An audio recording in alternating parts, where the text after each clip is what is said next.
Everyone, आज हम discuss करने जा रहे हैं एक नया टॉपिक जिसका नाम है क्रिया के प्रकार। इससे प्रीवियस वीडियो में हमने क्या डिस्कस किया था बताओ? बिल्कुल सही कहा, हमने जाना था क्रिया किसे कहते हैं, धातु क्या होती है और धातु के कितने प्रकार होते हैं। आज हम जानेंगे क्रिया के कितने प्रकार होते हैं। क्रिया दो प्रकार की होती है, अकर्मक क्रिया और सकर्मक क्रिया। अकर्मक शब्द को सुनकर आपके मन में क्या विचार आता है? अकर्मक मतलब जिसमें कर्म ही ना हो। बिल्कुल सही। तो जिस क्रिया का फल कर्म पर न पड़कर कर्ता पर पड़ता है उसे हम अकर्मक क्रिया कहते हैं। इसमें किसी कर्म की आवश्यकता नहीं होती है। चलो इसे उदाहरण के माध्यम से समझते हैं। पहला वाक्य है जहाज उड़ रहा है और दूसरा वाक्य है राहुल भाग रहा है।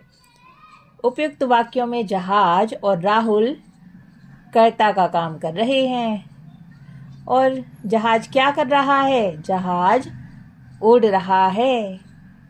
तो उड़ना एक क्रिया है और जहाज करता है। हमें इस वाक्य में कर्म की आवश्यकता तो पड़ी ही नहीं। उसी प्रकार दूसरा वाक्य है राहुल क्या कर रहा है? राहुल भाग रहा है। तो राहुल इस वाक्य में करता है और क्रिया करना क्या है? भाग रहा है। और इसमें हमें कर्म की कोई आवश्यकता नहीं है। इसका सीधा प्रभाव कर्ता पर पड़ रहा है, इसलिए यह एक अकर्मक क्रिया का उदाहरण है। अब हम जानेंगे सकर्मक क्रिया की बारे में। सकर्म का क्या मतलब हुआ? कर्म के साथ। बिल्कुल। तो सकर्मक क्रिया क्या होती है? जिन क्रियाओं में कर्म की आवश्यकता होती है उन्हें हम सकर्मक क्रिया कहते हैं।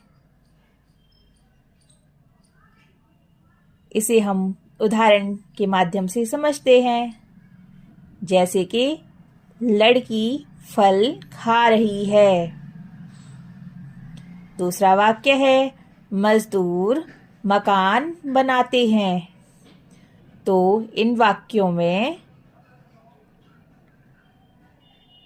खा रही है क्या है? क्रिया है। लेकिन इस क्रिया का प्रभाव कर्म पर पड़ रहा है या नहीं? बताओ। लड़की क्या कर रही है? फल खा रही है। उसी प्रकार दूसरा वाक्य है मजदूर मकान बनाते हैं। तो बनाना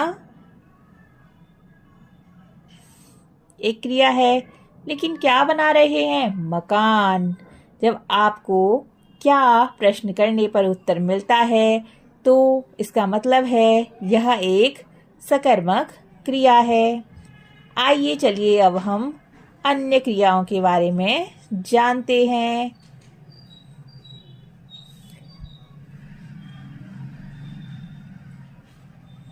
कर्म के आधार पर तो क्रिया के दो ही भेद होते हैं। जिसमें कर्म की आवश्यकता होगी वो सकर्मक क्रिया कहलाएगी और जिसमें कर्म की आवश्यकता नहीं है वह अकर्मक क्रिया कहलाएगी।